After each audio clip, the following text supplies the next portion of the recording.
tonight we are starting with Sutra number 2.2, and we will probably go through 2.3 as well. The first book was Samadhi Padha, and we finished that. Now we're into Sadhana Padha, which is called The Way to Samadhi. Okay, and we did the first sutra, and now we're up to the second sutra in book 2, so we're up to 2.2. And I'm going to ask you any questions from last November. And if you've held them all this time, you get a special prize. Okay. So, this second sutra in this book comes right off of the one just before. So it's necessary to, and in the way that Patanjali wrote these, because he wrote them one after the other, he says now, for number 2.2, in these ways, our obstacles become minimized. So these ways, to just refresh your memory, referred to number 2.1, which is really was a super sutra, and it was accepting pain as purification, study of the scriptures and introspection, openness to the divine will and guidance, and acceptance of them. These constitute the practice of yoga. So, in summary, these are the ways in which our obstacles will become minimized. I don't need to repeat that whole lesson, but acceptance of pain as the path to purification is a really important one. In other words, recognizing that merely the fact that we struggle and suffer does not mean that we're doing something wrong, or that we can pray God to relieve our suffering, because He won't necessarily relieve our suffering, because it's through suffering often that what we need to learn, we have to learn. So he puts very strongly that we have to really recognize the part that suffering plays in spiritual growth. I've touched on this, and I know I touched on this last time too, that essential to success on the spiritual path is understanding karma as an impersonal result of cause and effect, and understanding that karma is always fair. And what that means is that when we have difficulties, when people around us have difficulties, there is always a balanced, merciful explanation of why that's taking place. And that's why he puts that just right at the beginning. The way to samadhi, the practice of sadhana, is to come to peace with that pain is the part of the process of purification. However, he says, once we accept that, and then study of the scriptures and introspection means understanding wise principles, and then having the self-awareness and the self-honesty to understand how they apply. In other words, to escape the extraordinarily popular temptation to justify ourselves, but rather self-justification, rather to see things as they are. And then having an openness to realize that God is trying to tell us something. And so we have to be open enough to understand that God has a plan for us, and then as a secondary step, we have to be willing to accept that plan. Because we may theoretically know that He has a plan for us, we may even actually know what that plan is, but then have a resistance to taking it on. Years ago, when I was struggling, as I have told you the story many times, but it's very apt here. When I was struggling, I felt to know what God's will was, and Swamiji was very unsympathetic to my struggle. And he told me that, it's very easy to know what God's will is, and I was protesting that it was impossible to know. It was because I did know, but I didn't want to accept it. And so, not wanting to accept it, I pretended that I didn't know. Because as long as I didn't know, I didn't have to really face the real issue there. That's why Patanjali puts them as separate. So, in this sutra, he just simply says, in these ways, our obstacles become minimized. And paradoxically, the first of these ways is acceptance of pain as a necessary aspect of purification. But once we accept that, we find that even that pain becomes minimized. Yes? He doesn't say that you have to have pain. No, he just says that pain, when it comes, is a necessary part. Exactly right. Very good point. He says here further, if you accept that, then it becomes minimized. And he's going to go on in the sutra after this one, talking about likes and dislikes, attachments and aversions. And then we get into the fact of our attachment to pleasure versus pain is a great deal of what defines pain as pain. So, but we don't ever even get to that. Swamiji makes a distinction in something else that I heard him speaking about on a recording. And he was talking about you cannot affirm something as an alternative to affirm a positive attitude as an alternative to acknowledging and accepting the reality of what is. He said too often people are actually afraid to really see what the reality is. And in lieu of actual clear thinking, they'll go into an affirmation. And an affirmation like that is never going to be effective because it's based on fear. It's not based on a courageous facing of things. You courageously see that this is a very difficult situation and I have a lot to overcome. Therefore, I'm going to turn my mind toward the positive in relationship to this. But I know what it is I'm dealing with, and I'm not turning away from it in the hope that it'll vaporize. I'm turning my attention in a positive direction because that's the best way to deal with what I have seen and accepted. I think of it as if a person had an accident and had half their leg amputated. You can have an extremely positive affirmative attitude. I will learn to walk again. I will be able to do everything I needed to do. I will find the right physical therapist. I will find the right appendage, mechanical appendage, all of those things. But if you just lie in bed and say, I have 2 legs, I have 2 legs, I am whole, I am well, and never actually look at what it is that you're working with, you'll never actually overcome it. Because you have to start with a real relationship to it. Then what am I going to do?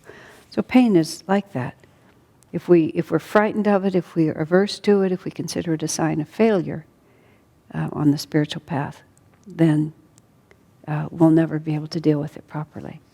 So, in these ways, our obstacles become minimized. And you see the second two relate to the first, which is self-awareness, a study of the scriptures, which is understanding divine law, understanding how that divine law applies to me. Yeah, of course, this would come to me because these are the attitudes I need to overcome. Or yeah, this would come to me because scriptures say that as ye sow, so shall you reap. And so therefore it's coming to me. Even if I don't remember, I know it must be true.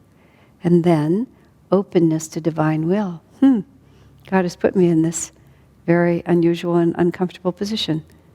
And now I have to accept it and go forward from there. In these ways, our obstacles will be minimized. And it's very obvious when you run it out like that, you can see that then whatever you face, you'll have tools, you'll be able to handle it. And he promises us, Patanjali is describing the process.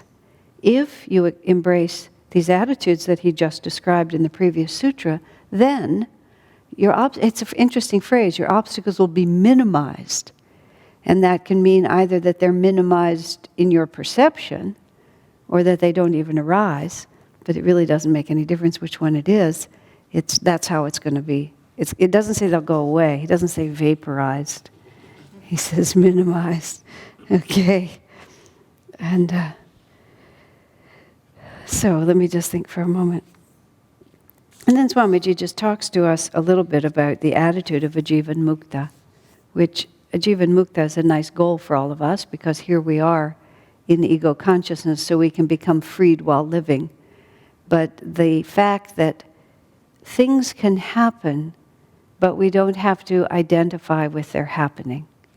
We don't have to feel that, as Master said, that everything that happens to us concerns us personally. It's a marvelous flow of energy when you really get into it. Because then sometimes people get upset with you or they criticize you or you do something that seemed like such a good idea at the time and it turns out to be such a bad idea. Or you or you thought you were right in what you were doing, and then it turns out that everyone else knew that that was a really foolish choice. And so all of these things can happen around you, and you can be honest in your relationship to them, but you don't have to grab them and hold them. When I was much younger on the spiritual path, I used to fall into intense feelings of frustration and guilt, and despair wasn't my quality, but guilt was a really big one that I'd go into. Whenever I'd make even the smallest mistake, there would just be this enormous sense of, guilt is a strange thing because I don't know what exactly you're guilty about, but there's just this sort of feeling of awfulness. And I would kind of go through these intense feelings of awfulness, and that would be my response to lack of perfection. There would be a lack of perfection in the way I would express myself. Then I would go through an intense period of feeling awful, and then I would think that I had balanced the scale. Swamiji tried so hard to explain to me that guilt is not an antidote to error, that guilt is just another error. And he also tried to explain to me that you just make yourself feel bad and think you've actually done something to make yourself better. And it was a very, very long time before I could actually capture that and realize that the intense egoic identification with not being perfect, and that's how Swamiji described it when another of my friends acted out the same cycle, and when he understood her mood, he said, "How egoic of you." He said, "You are so, you have such an egoic sense of yourself, you have so much pride, that you're so shocked that you made a mistake, that days later you're still mulling it over all the time. You think that's not what you're doing, but that really is what you're doing. Oh, the error that I made." And like as if the whole cosmos just rises and falls on your one misstep, and that it is, as he put it, so shocking to discover that you have the ability to make an error that you just can't let it go. For so long, that just didn't make sense to me, but when I finally got it, and I finally got the fact that, oh yeah, honest introspection, oh yeah, that was, wow, whatever made me think that was a good idea. And now everyone's mad at me, and well, they should be. Wow, isn't that interesting? But still be able to completely feel no need to justify yourself. Well, of course, the reason they're mad at me is because they didn't really behave properly, and if they had only behaved properly, then I would have been able to do better. And one of the ways that self-justification works is you explain to the other person how they triggered it in you. And so it wasn't really your fault that you responded that way, it was their fault because they triggered it in you. And if they just had their act together, then it never would have happened, right? So you don't do any of that, it's just there. But at the same time, you recognize it can just roll through me. And I can look at it, and then I really have energy to do something about it. Because I haven't, as Swami said, distracted yourself with guilt. You've actually just looked at it. And in its ultimate expression, for the Jivan Mukta, the energy just doesn't attach anywhere. The consequences flow through the universe, but they don't attach to that one ego. It's a wonderful state of awareness to meditate on. What would it feel like to be living my own life but have no personal relationship to it? As Swami Kriyananda's words are ideal. I never identify with Swami Kriyananda. He's an event for which I am responsible. Just think of yourself as an event, yourself, your marriage, your relationships, your successes, your failures, your talents, all of that, just an event happening around me. When I was a very small child, you remember my telling you, my mother scolded me, and I remember going into myself to find the place where I existed and all of this did not. Very yogic as a child. And it's the picture that I love to draw now of the wheel with the eternal now in the middle. and we're identified with the one little incarnation here on the rim. But if and all of our suffering comes because of our identification with that one little dot on the rim. The more we move toward the superconscious center, the more this happens. We project our energy out to it, but our view is so much bigger. Fascinating, isn't it? Think of my friend when Bella died, and she was on her deathbed, and she said to another friend of mine, she said she saw, I think she said thousands, she said at least hundreds of faces passing before her, and she knew that all of them at one time or another had been her own. And so the loss of the particular one she was wearing then, was put into perspective. That's just when we become distressed about our own reality, it's very good to go into such a meditation. How many people have I been? How many incarnations have I had? And how many more do I want? And the way we get there is not by this egoic grabbing a hold of the individual events of this one, but by just flowing, letting it be an event. And so I guess what I've wondered sometimes in the moment, I've sort of noticed the fact that my impulse to feel guilty comes from almost like a desire to remember what I did wrong so I don't do it again, because in that moment I don't necessarily know how to fix it going forward in myself, because it's something that only arises when a certain set of conditions are there. Does that make sense? Yeah. Like, it's not something in myself that arises all the time. I'm not relating to a certain situation in the right way, and I'm sort of feeding the impulse in myself to feel guilty about it so that when that situation comes up again, I will remember it next time. But guilt, guilt strengthens the ego because it's an exaggerated sense of failure, and it's too much of an ownership of your weaknesses, where Swamiji tells us that Master is pleased when we bring him our successes, but he's more pleased when we bring him our failures, because in many ways our failures are harder to let go of. So all delusion, all error comes from too strong an identification with your own egoic self. So guilt, by its very definition, will strengthen that, and will add, shame and senses of inadequacy. It won't give you a sense of victory.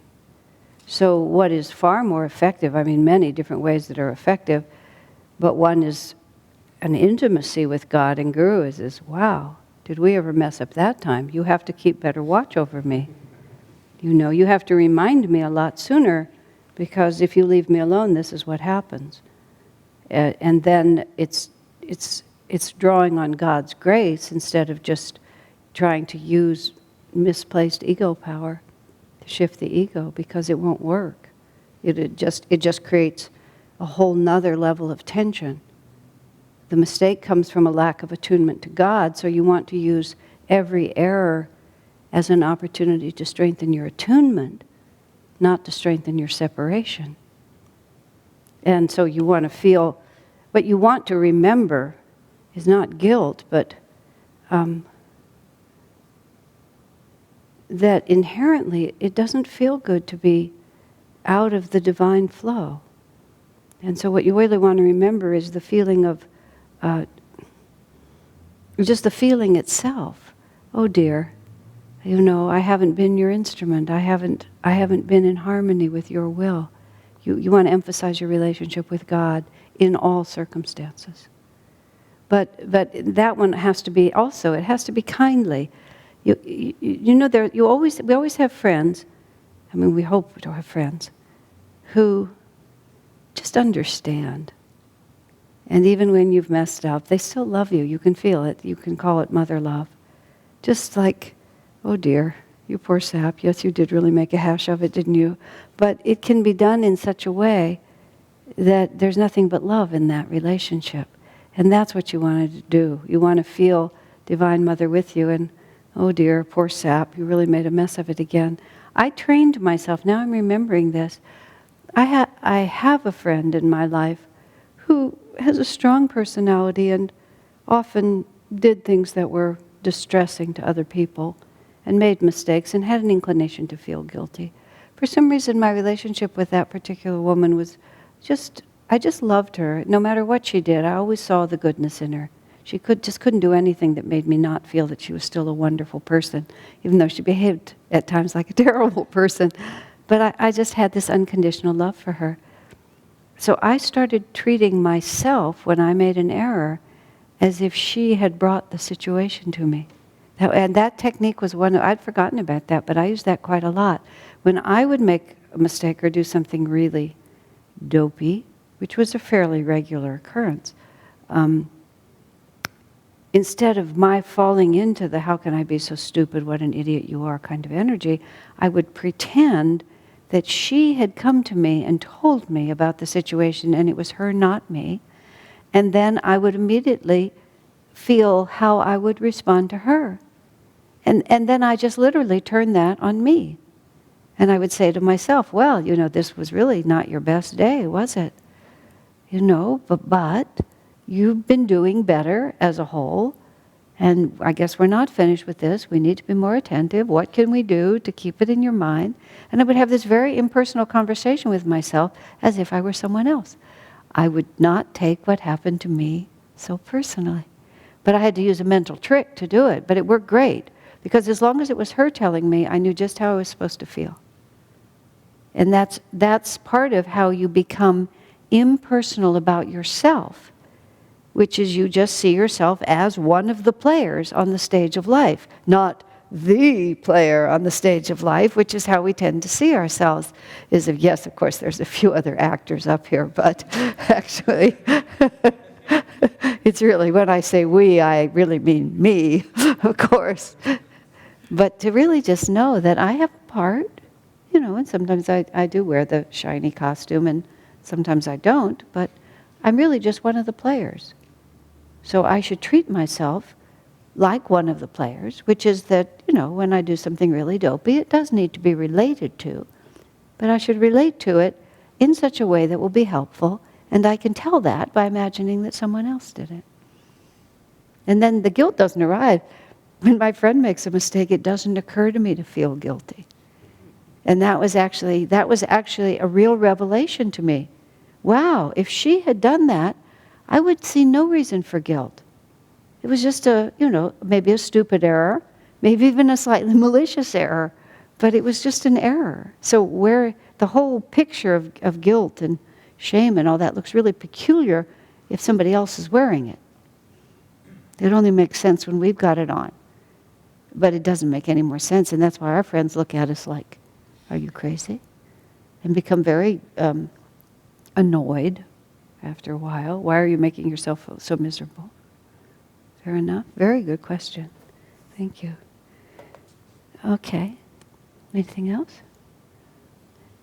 Swamiji has a paragraph here that brings to mind a thought that has been in my mind recently, so I want to say it. He just adds, the Bhagavad Gita makes the important point that one cannot get out of karma simply by not acting.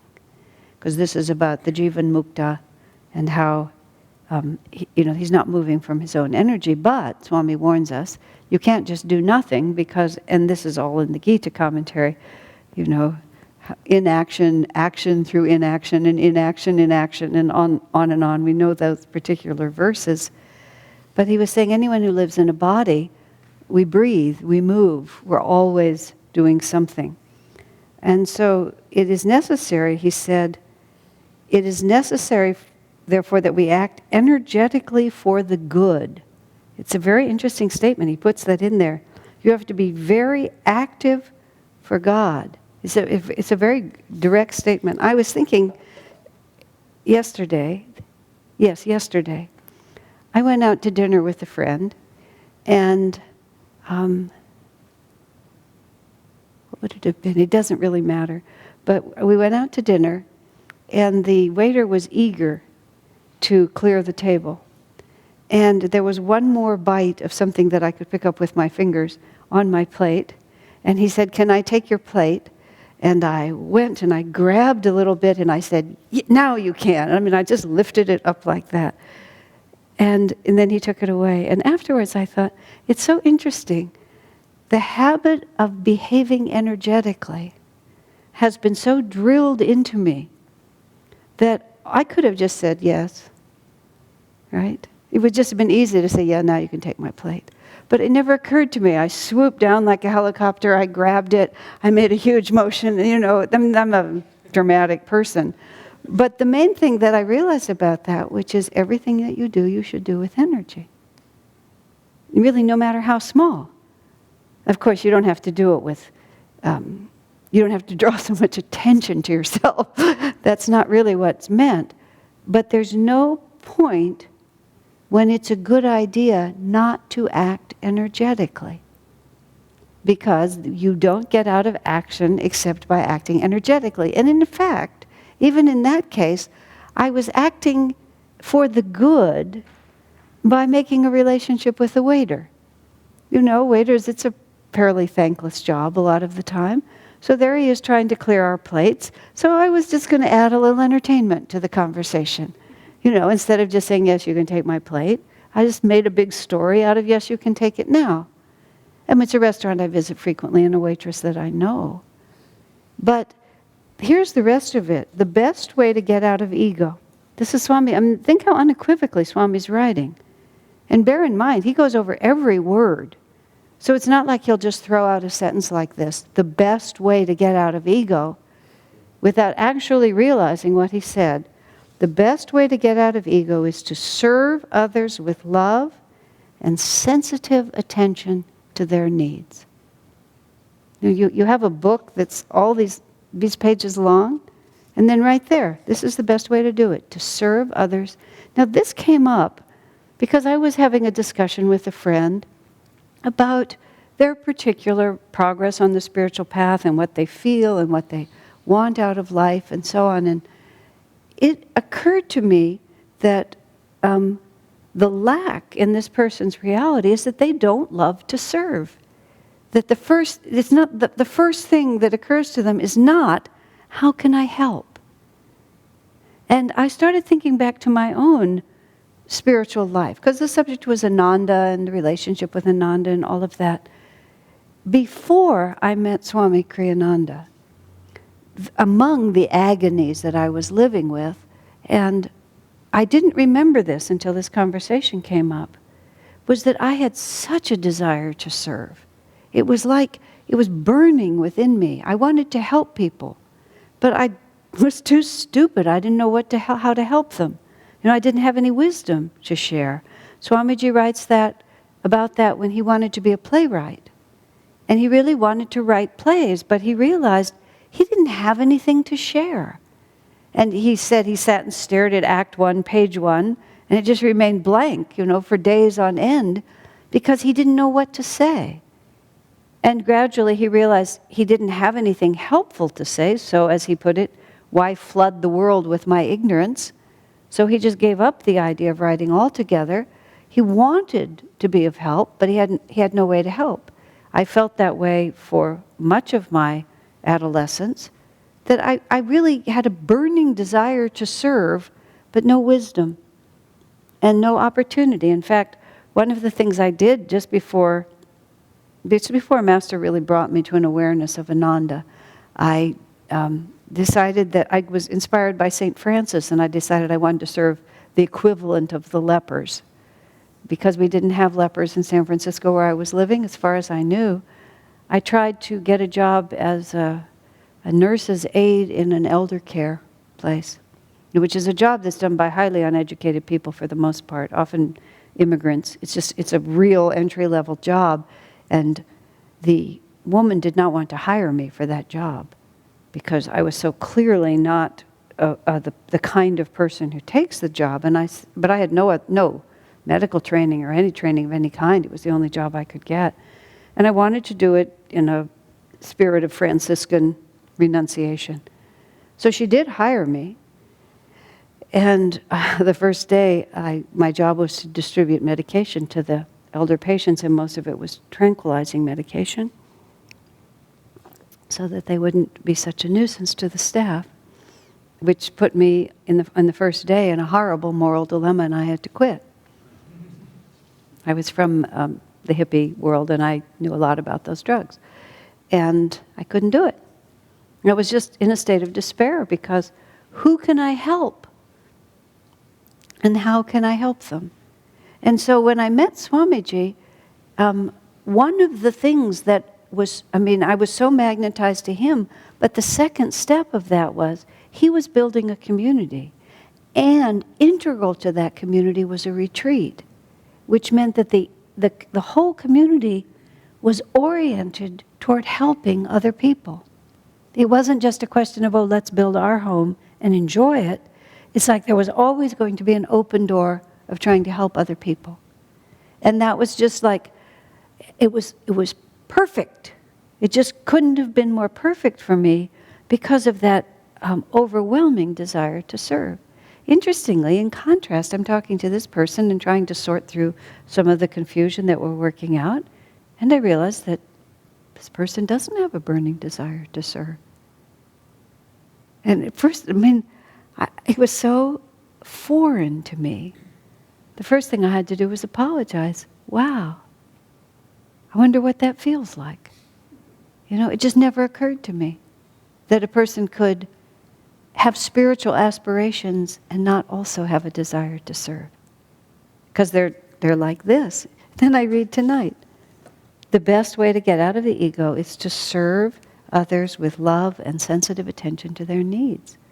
So there's a certain point of spiritual development, really, where I think our longing for freedom becomes so intense, and our sophistication in understanding how that freedom is going to be attained.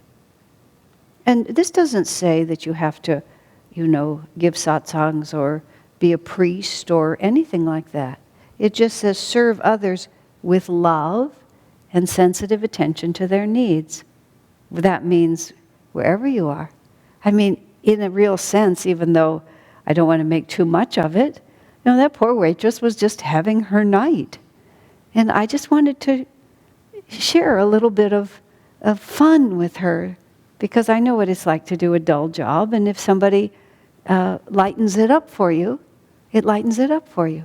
It becomes a habit that every situation that you're in, you think about, what can I add to this?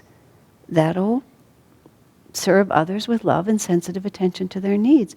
Because that's the best way to get over the ego. Because why? Well, one, you're putting out energy that's not for your own benefit. You're practicing that. And you're practicing noticing that there's someone else in the room besides you. Right? Oh yeah, what do you know? I'm not the only one here. When I was 18, and Vivekananda through his book said to me, don't think about yourself and you'll be happy. I honestly thought, what else is there to think about? I was just so accustomed to calculating my own advantage. I had a generous nature even then.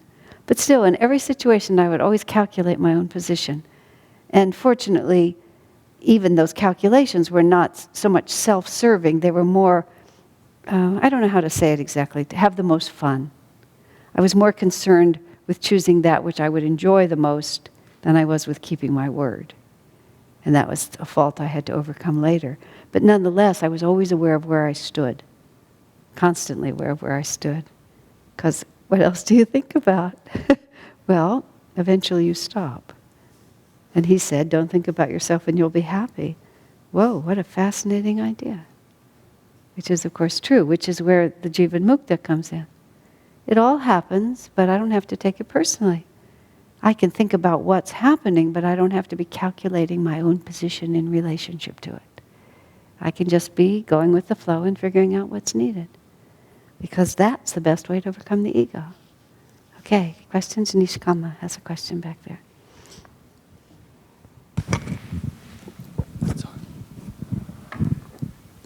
I think when you attend to the needs of others with love and sensitivity, what's happening is you're expanding your own sense of self. That's exactly. You may not realize it as such, but that's what you're doing, and that's why it feels so good.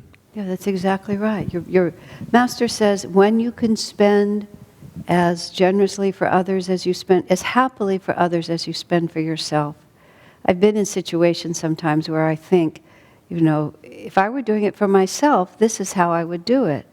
So if I'm going to do it for them, why would I cut corners? Just because it's not me. And just the thought crosses my mind, oh, I'll buy this cheaper one because it's a gift. But if it was for myself, I'd buy this one. And I think, well, why would I not buy the one that I would buy for myself? You have to play all those things out all the time. Who am I? What are the boundaries of my sense of I? That's Master. Again, you come to the Jivan Muktas and the free souls. Master was so much in everybody else's body that he forgot which one he was supposed to move.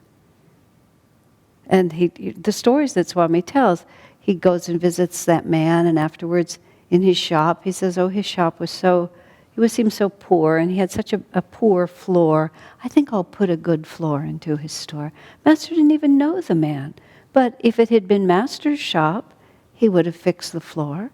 So he'll fix the floor for this man that he's never met, because he is as much me as I am. Now, one has to follow, and everything goes together. You have to be open to the divine will, and you have to accept that will as it comes. So Master's inclination to buy a new floor for that man in the store, Master's inclination even to go in there and shop, was divinely inspired. Because when he tells the story of going into the home of the relative of a friend or a distant relative, and someone had died, and he actually brought that person back from the astral world, healed them from death, and then someone asked Master, did God tell you to do it? He said, oh yes, Divine Mother directed me, otherwise I would never have gone into the house. In other words, he didn't go in because there was a connection, a familial connection to the people in the house. He went in because he felt Divine Mother telling him to go. Openness and acceptance of divine will. So we can't just willy-nilly run around buying everybody's stuff. We have to be sensitive to when it's appropriate to do and when it's not. It's marvelously fun because the opportunity for learning and error is really, really big. So something interesting is always happening, just always happening. And you run through these cycles until you get comfortable, till you begin to make enough mistakes that you begin to feel what it feels like to be in the beam, in the ray. Okay, did you have a question, Larry? Okay, anyone else? So, then we move on to Sutra number 2-3. Patanjali is really fond of these lists. And I'm always interested. He says there are 5 obstacles. I mean, what perception puts it down to these 5? But it's fascinating. There are 5 obstacles. And the obstacles are minimized if we do the things that we talked about. There are 5 obstacles: ignorance, egoism, attachments, aversions, and clinging to bodily life. And Swamiji tells us that he's going to deal with ignorance later. And ignorance, of course, means a lack of spiritual awareness, not just a lack of education. He feels like egoism he has covered already in previous lessons. So he really goes big time into attachments and aversions. And he says these are the major obstacles on the spiritual path because they bind us to the ego by defining things in terms of duality. And so many aspects of the spiritual path, like the principles, get really, really simple. There is, in fact, one underlying reality to all of creation. But in order for creation to exist, that one had to vibrate. And as long as we're off of center and we're in the vibrating side of spirit, which is Maya, which is the created world, then we're always going to be dealing with these opposites. And the more intensely we're committed to the opposites, in a sense, defines how far away we are from the center. In creation, even at the center, there's going to be a very subtle vibration. As Swamiji says, even a master sleeps, and eats, and is sometimes at rest, takes more. There's a a flow, an ebb and flow to his energy. But the ebb and flow is very subtle, and it never goes into the extremes that a very tamasic person, a very sensual person would go into. I have often talked about Swami Kriyananda and how, I never knew him to take the entirety of a single day off. He always did something loving and sensitive and serviceful, or creative, or highly energetic, even the day of and the day after heart surgery, open heart surgery. And when we would go on vacation, as I've commented, he would always say, well, what time will we meet for breakfast? And our minds would be saying things like 11. And he would invariably say 9 or 8:30. And then sometimes he would call at 8 and ask if we were ready. It's just like it would never be a collapse. He always maintained a dynamic energy. He didn't allow himself to live in the extremes. He lived very evenly in the center.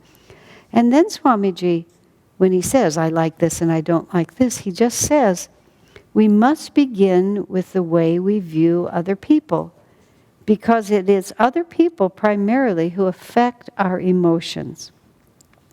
And yoga is above all a matter of calming the feelings, because when our feelings get ruffled, they create waves in our consciousness, and those waves in our consciousness cause us to feel separate from the calm ocean. Okay? And so when we have these emotional responses also, it increases in us the delusion of our separateness.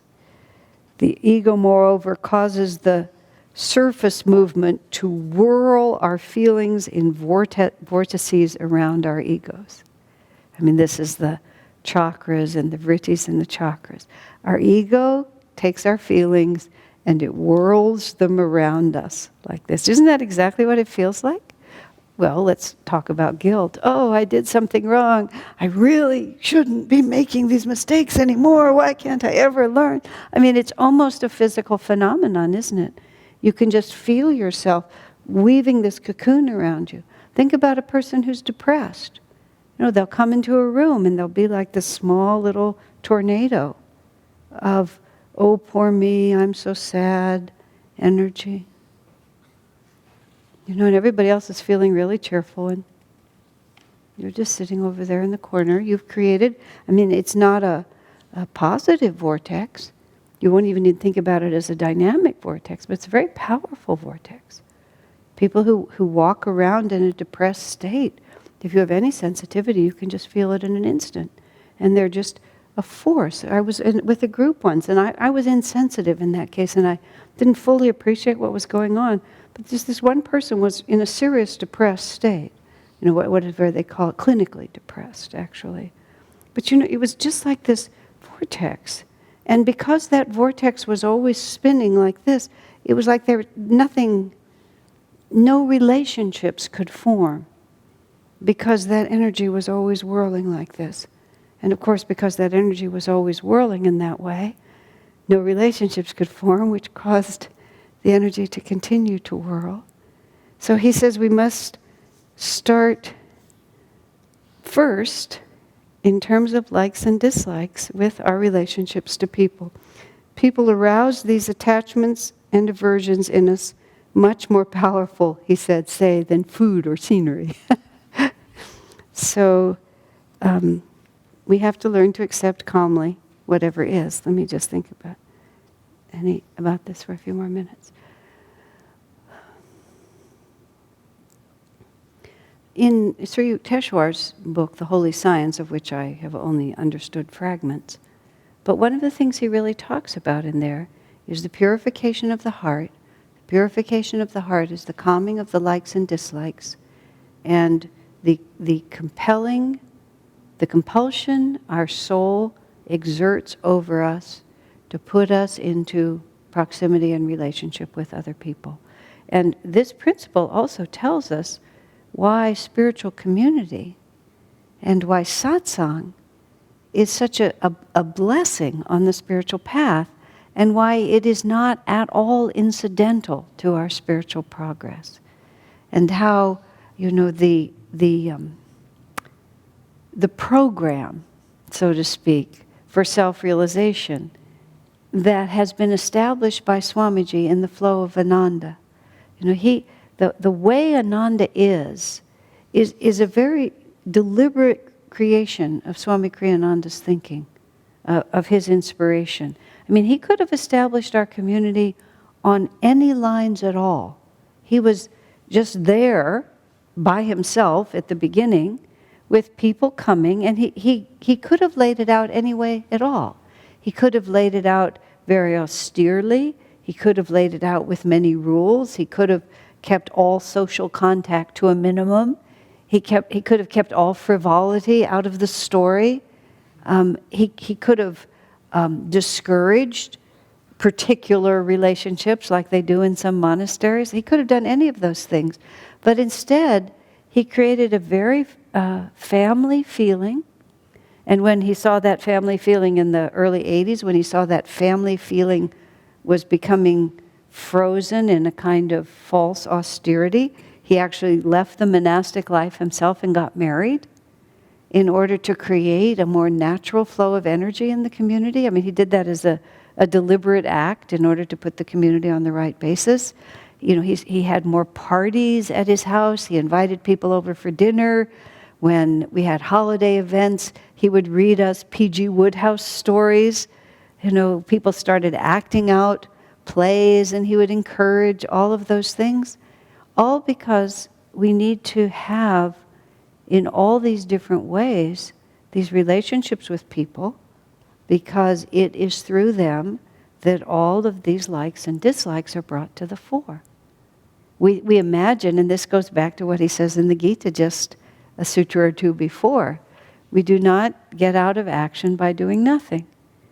And many people have the imaginary thought that, well, I don't want to become attached, and therefore I won't become involved.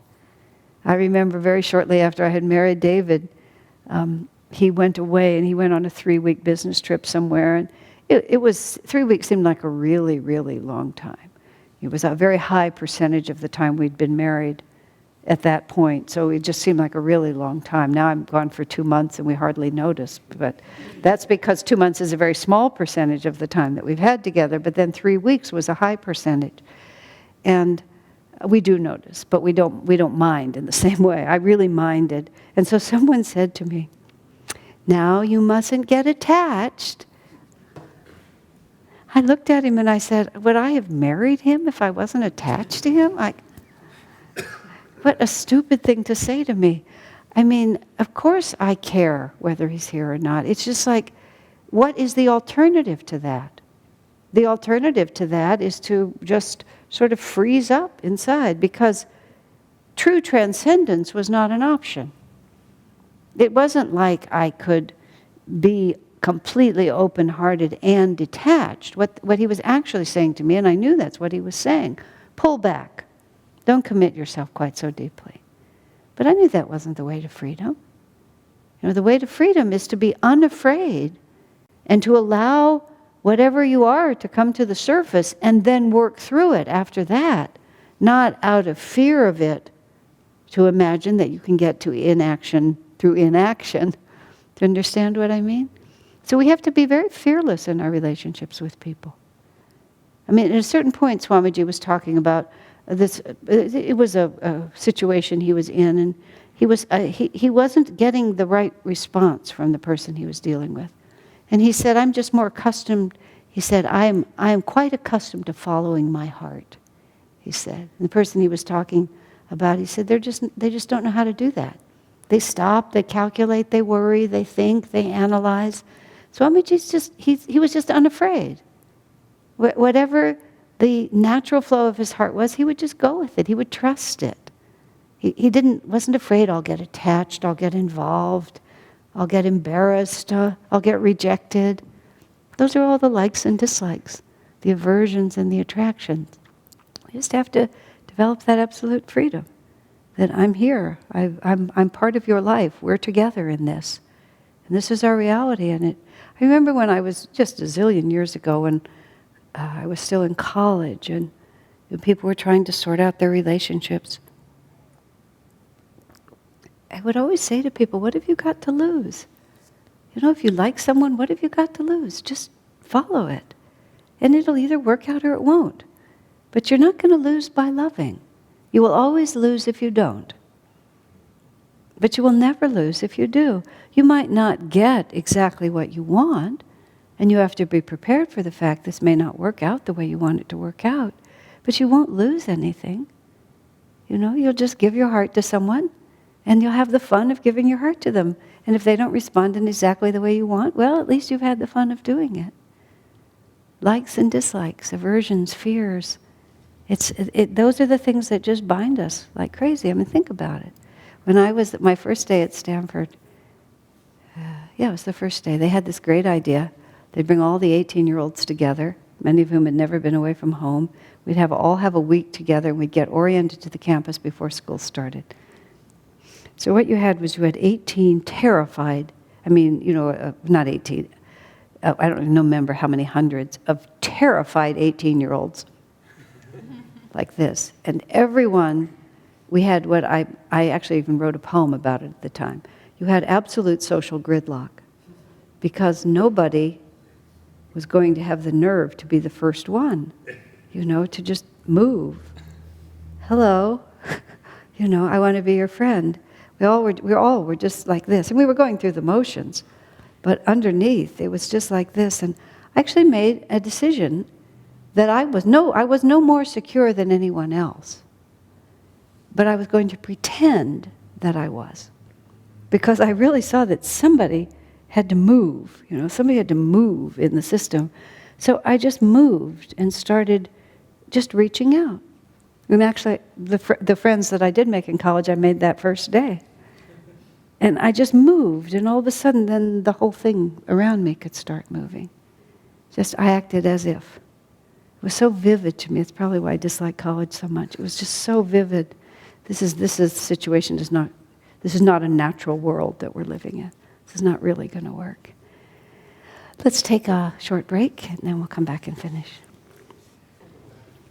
Swamiji is just pretty unequivocal. Learn to accept with an even mind whatever comes into your life by giving it to God, especially where pleasure and pain are concerned.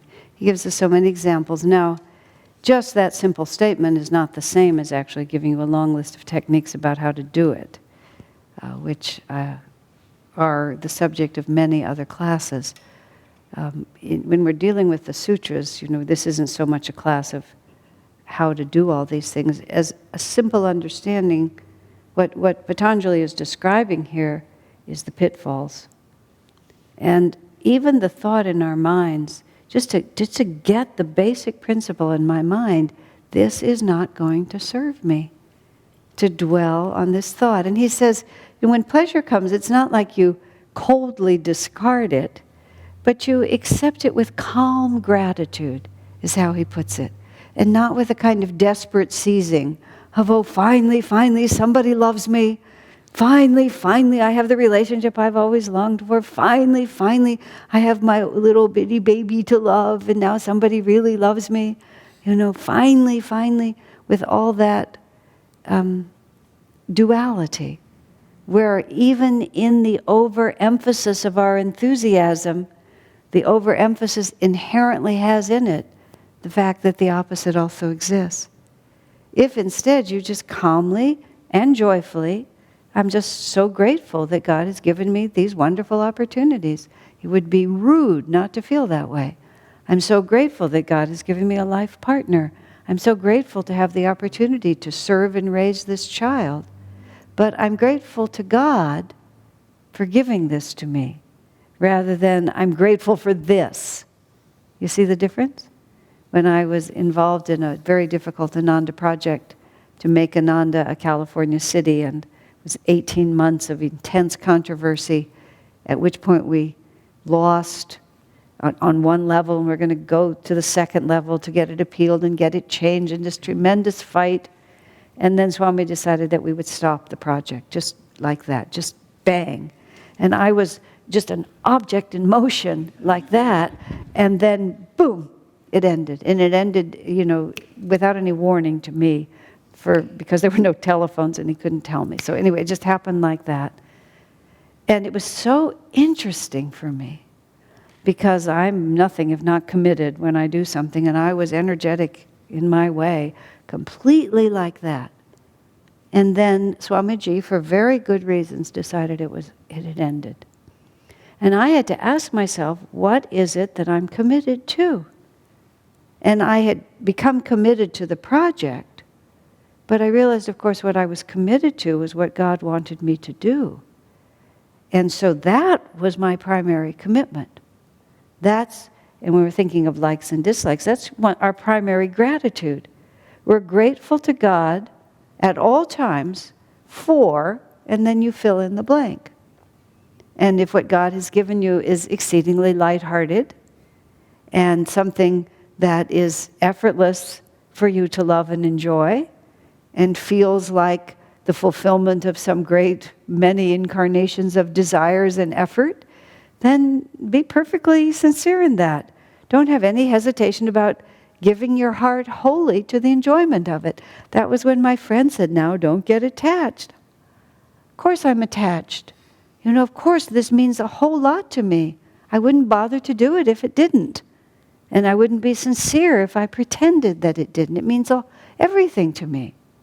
And I'll just be so happy when David gets home. And I was so happy when David got home.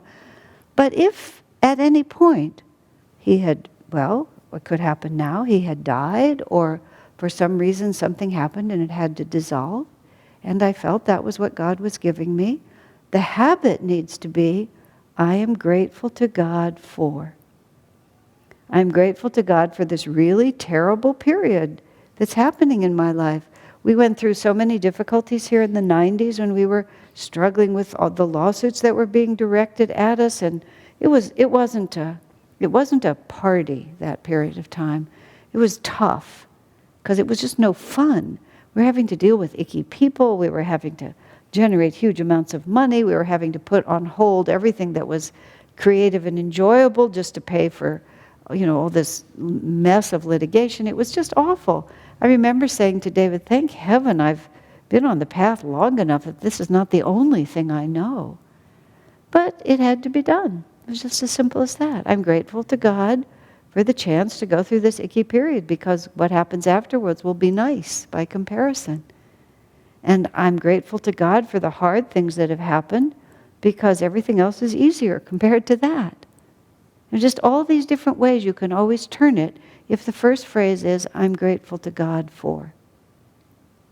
And I'm grateful to God for asking me to do something I really don't want to do, for giving me something so unpleasant. You have to be honest. You can't say, this is such a pleasure, being absolutely stone broken living in my car. That's a hardship. There's no other way to say it. But I'm grateful to God for testing me like this. And I'm grateful to God for showing me that I'm not nearly as strong as I thought I was. Many things have happened to me in my life in which, wow, I didn't know that I could be that upset. I had an experience where I actually discovered that you can collapse weeping. I didn't know that you could. You can fall on the floor crying. I fell on the floor crying. Wow, that was really something. I'd been on the path a long time, and something just broke my heart to such an extent. I found that I had fallen to the floor weeping. Wow. And all of a sudden you think of how many people in the world and how much they suffer. I'm grateful to God for the opportunity to find out what it feels like. I got sent once to City Hall to try to talk to someone when we first bought this building about the sign out in front. And some bureaucrat with a brain the size of a small peanut and a heart smaller than that got a hold of me and started telling me what I could and couldn't do. I became enraged, is actually the only way I can describe it. I actually felt, like red hot energy rising. I have a really strong feeling about small-minded bureaucrats. Really, really strong feeling. Later, I came home and I said, David, what were we thinking? You sent me down there alone. Like, are we out of our minds?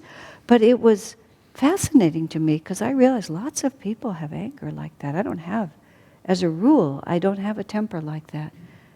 I can only think of one other time, and I can't even remember the circumstances when I felt like that.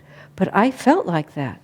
I felt like I was so angry I was about to completely lose control. Just because of this bureaucrat. Who knows what karma they were touching? You know, the sign in front of our church was an issue, but it was so completely outside of what was actually happening. But wow, it was so unpleasant. But I was deeply grateful to God for showing me, you know, what a temper can do to you, what rage can be like, you know, how close to being out of control a person can become, even when you don't know it. You know, everything can always be turned. And the more we take every experience that is going to create duality in our way of thinking and try to bring it into oneness in our way of thinking. I am grateful to God for this very terrible experience. But I'm still grateful to God because through it I will learn this. One of our friends once who was having really one of the most difficult cycles of karma almost that I've ever seen. It was really awful, hitting on all levels. And he just said to Swamiji, you know, what can I do? Why is this happening? Swami's answer was so simple and so wonderful. All karma ends eventually. And so whatever we're going through, we don't have to buy into it to such an extent. We can always just stand in the middle and say everything will end eventually. And where do I want to be at the end of this? Do I want to have spent all my emotional capital in creating a whole second wave after this one is done? Or do I want to have stood as much as possible in the center and let it wash around me? He says there are 5 obstacles. He just says there are 5 obstacles. Attachment and aversion. It's amazing. So again, as I say, it's subtle because you can't get to action by inaction. You cannot imagine that you are detached because what you have actually done is deaden yourself. You have to feel it, experience it completely, and be centered at the same time by detachment. Very, very different. Marilyn, yes. Is trying to get to your center when, like sometimes when I'm really, really upset, and then I realize that I've turned away from God. Always. And so then I get to my center. And then after a while, sometimes right away, most of the time not, I start to feel better and I can feel God's love again. And so is that the same thing as you're saying is I'm grateful to God for? But you have to work your way back to it. Depends on how far off center you are and what methods work to get you back. Yeah, and then eventually, when your consciousness is back, where you're aware of God's presence in your life, then it's easy to see Him in all His different forms. If you have dove into a limited expression and have forgotten that there's any other reality, it's clinging to a little dot on the rim of the wheel instead of being closer to the center where you have more perspective. Yeah. But you said that we need to experience all of these things. You have to be not afraid to experience. Not afraid to experience. Which is quite different. But hurry back to the center. Well, you experience it. Imagine the tree is as alive in the farthest leaf as it is in the trunk. So we need to experience it, but we experience it from the center all the way out. Tragic, painful, deeply heartbreaking things happen. And they're just simply tragic and painful and deeply heartbreaking. And if we're afraid to realize that pain is part of the process of purification, then we just freeze our energy here, and we're still afraid of the karma.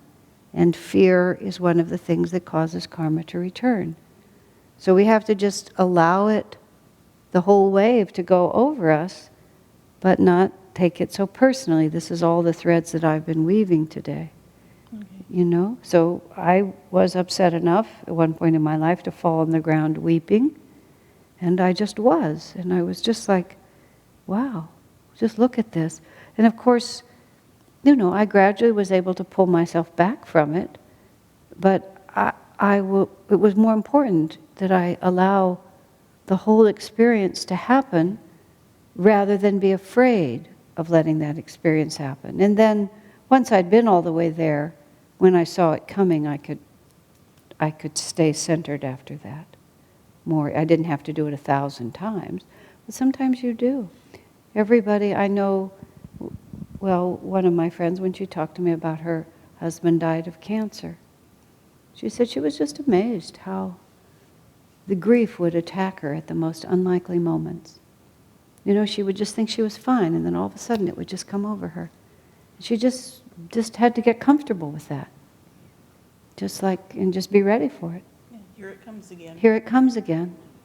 And one of my other friends, whose husband also died, she said, there's a great temptation to be sad.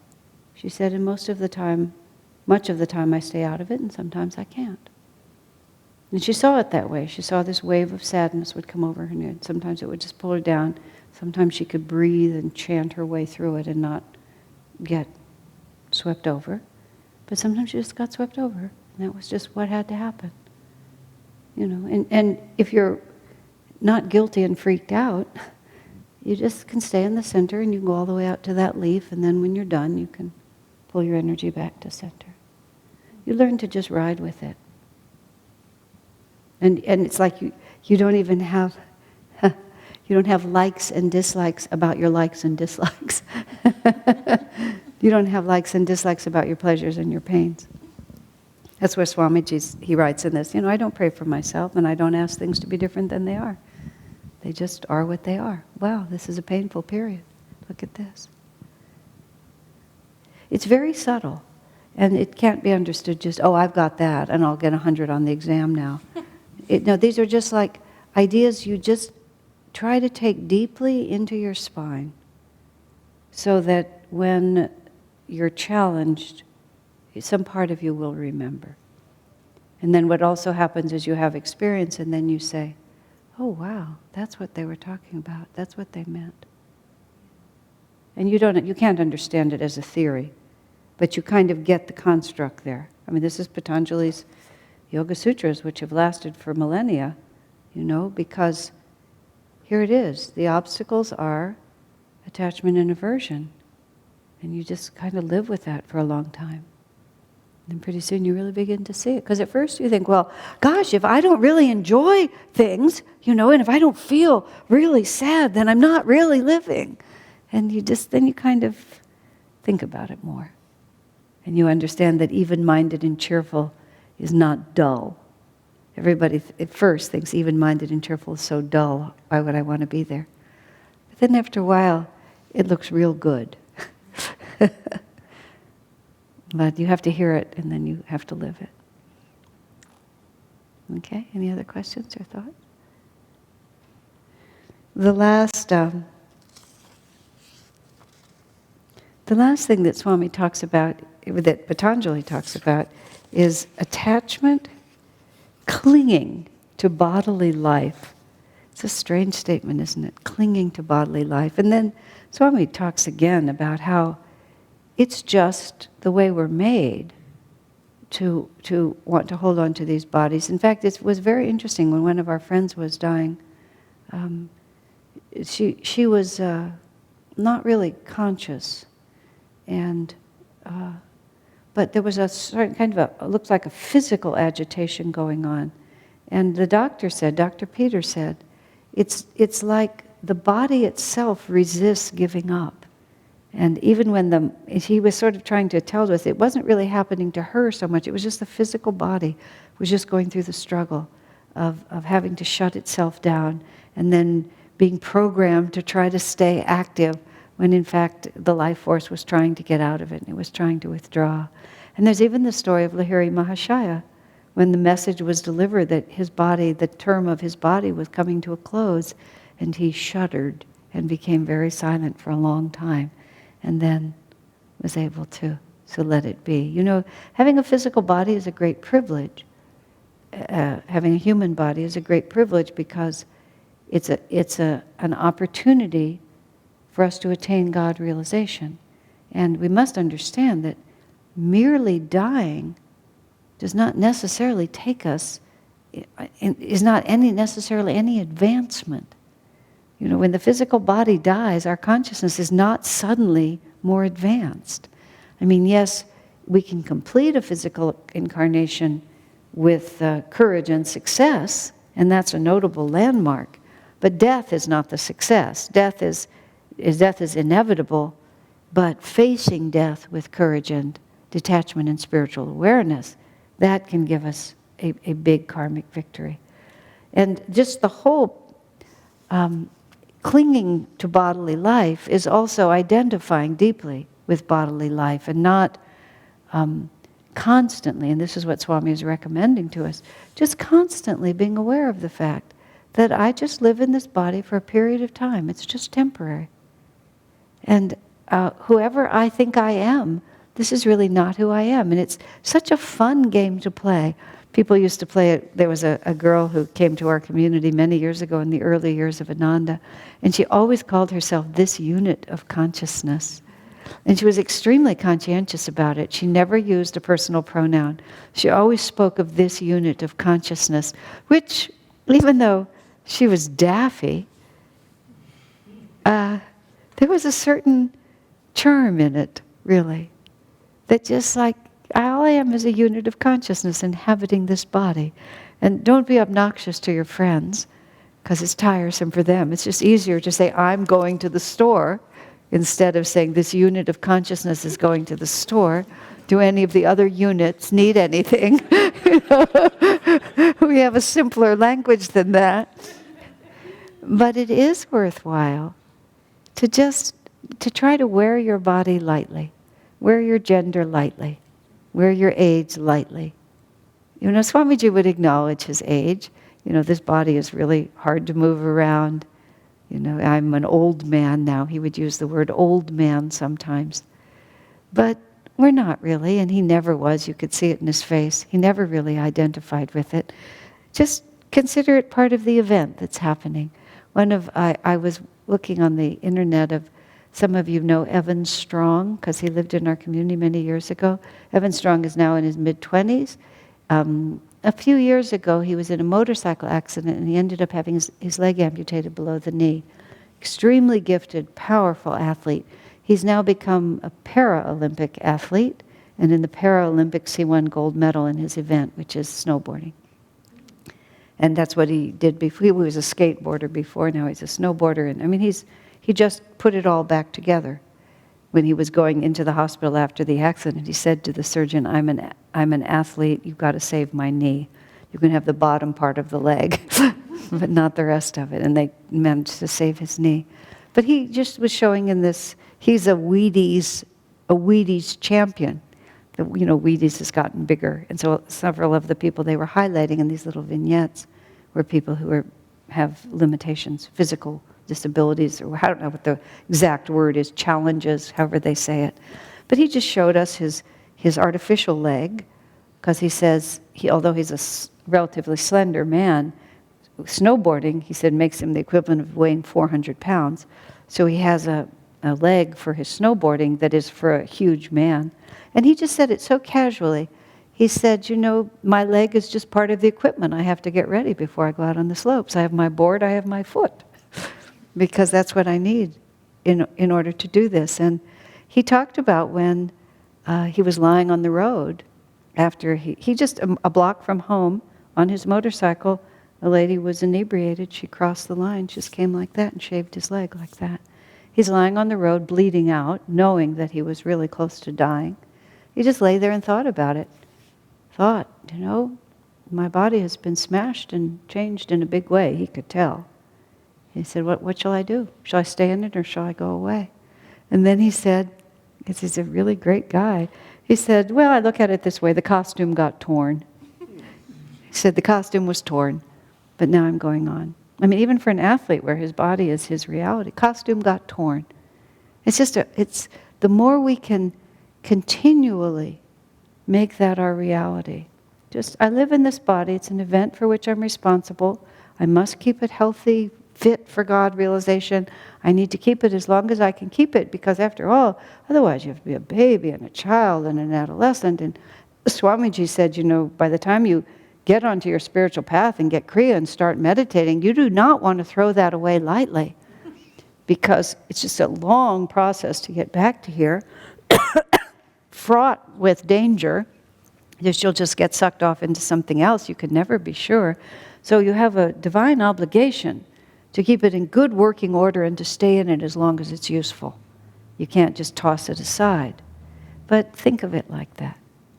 I'm going to stay in it as long as it's useful. And that's my machine. It's one of my tools. My body is a tool. It's an important tool for my consciousness. But as Swamiji tells us, just as much as you can and as often as you can. Just remember, I'm just wearing it. And it's so much fun to meditate and just really try to feel yourself completely separate from all the definitions that come with your body. So many definitions come with your body, so many attachments, so many expectations. Just try to feel, who would I be? Who am I without any of these? And it's just so much fun. And then when you come back to it, you have a slightly lighter attitude about who you are and what you're doing. And that's where you really want to be. Okay? Any questions or thoughts before we let it go for tonight? It occurred to me today that we need to put on the titles of all of these what the sutras are, so that somebody who wants to study it can look it up that way. So we're going to start doing that more conscientiously. Okay, thank you all very much for coming. Nice to be back in this book. Thank you. Feeling is mutual.